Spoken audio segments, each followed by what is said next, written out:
नमस्कार प्रिय दर्शकों। जन्म कुंडली में कई सारे ऐसे योग बनते हैं जो कि व्यक्ति को धन अपनी तरफ आकर्षित करने में मदद करते हैं।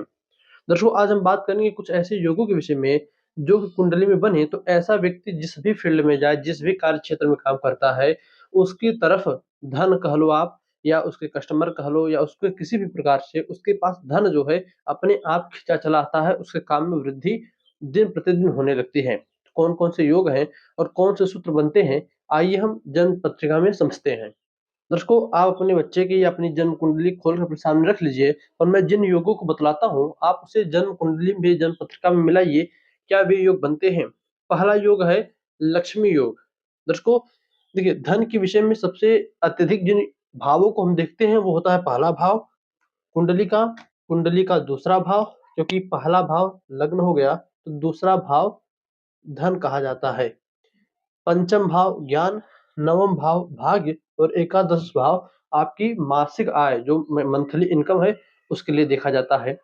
अब कुंडली में आप यह देखिए, यदि किसी व्यक्ति के 11वें भाव का स्वामी या पहले भाव का स्वामी, इन दो जगहों का स्वामी जो है कुंडली के दूसरे भाव में बैठा हो तो ऐसे व्यक्ति की कुंडली में धन योग बनता है या आप कह सकते हो कि लक्ष्मी योग बनता है। तो ऐसा व्यक्ति जो भी काम करता है उसमें उसे आप जो कह सकते हो अच्छा खासा प्रॉफिट या लाभ होता है।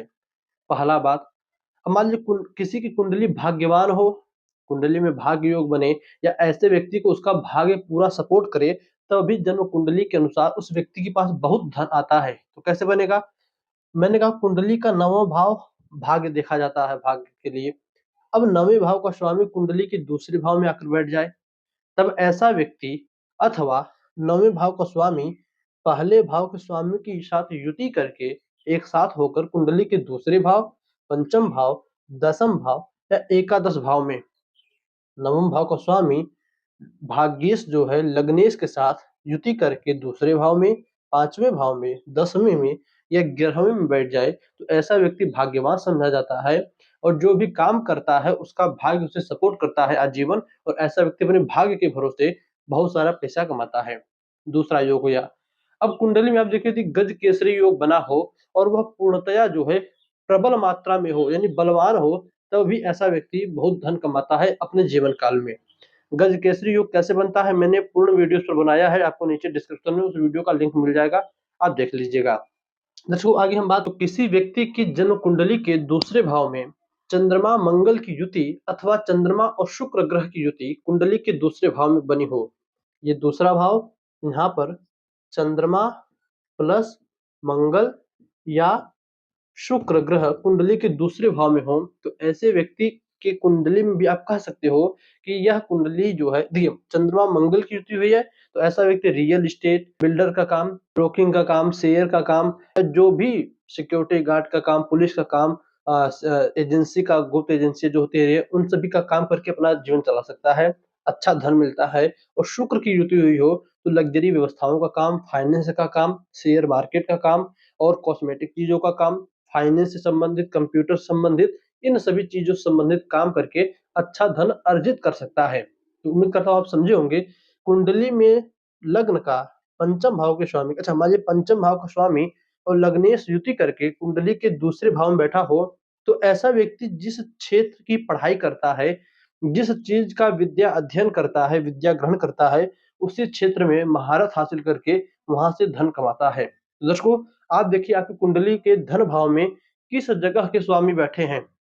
एक बात और, यदि कुंडली के दूसरे भाव में जिस भाव के स्वामी बैठे हो वह जातक उसी भाव से स्थिर धन कमाता है, और जिस भाव के स्वामी कुंडली के 11वें भाव में बैठे हो ऐसा व्यक्ति उस भाव से यानी उस जगह से, जैसे मानते हैं हम कि चौथे भाव का स्वामी कुंडली के 11वें भाव में बैठा हो तो ऐसा व्यक्ति जो है वाहन को बेचकर, गाड़ी घोड़े को बेचकर, जमीन इत्यादि को बेचकर या जमीन से जुड़ा हुआ कोई काम करके अथवा घर मकान प्रॉपर्टी इत्यादि से काम करके, जनता से जुड़ा हुआ काम करके धन कमा सकता है। कुंडली के छठे भाव का ग्रह, देखिए छठा भाव पाप भाव कहा जाता है, त्रिक भाव होता है, किंतु छठे भाव का अभिस्वामी कुंडली के 11वें भाव में बैठा हो तो ऐसा व्यक्ति जो है अपने शत्रुओं से भी धन निकलवा लेता है, यानी महारथी होता है, तिगड़मी बुद्धि वाला होता है, किसी भी प्रकार से अपने शत्रुओं से भी धन निकालने में महारथी होता है, शत्रुओं से कष्ट भी मिलता है, उनके ऊपर धन भी खर्च होता है, किंतु किसी न किसी प्रकार से शत्रुओं से धन निकालता है, या आप कह सकते हो कि अपने ननिहाल पक्ष से मामा के सहयोग से अथवा अस्पताल इत्यादि, हॉस्पिटल इत्यादि खोलकर उसको चलाकर वहाँ से धन अर्जन करने का काम करता है। तो दर्शकों, ये कुछ योग थे जो कि जातक की कुंडली में बनने पर व्यक्ति को धन कमाने में उसकी मदद करते हैं और चारों तरफ से धन को आकर्षित करके उसके पास पहुँचाते हैं। आपकी कुंडली में इनमें से कौन-सा योग बना है, कुंडली देखिए और कमेंट करके हमें अवश्य बताइएगा। तो चलिए दर्शकों, बस आज के लिए इतना ही। इजाज़त दीजिए, आज से पुनः आपसे मुलाकात होगी हमेशा किसी नई वीडियो में, किसी नए टॉपिक के साथ। तब तक के लिए नमस्कार।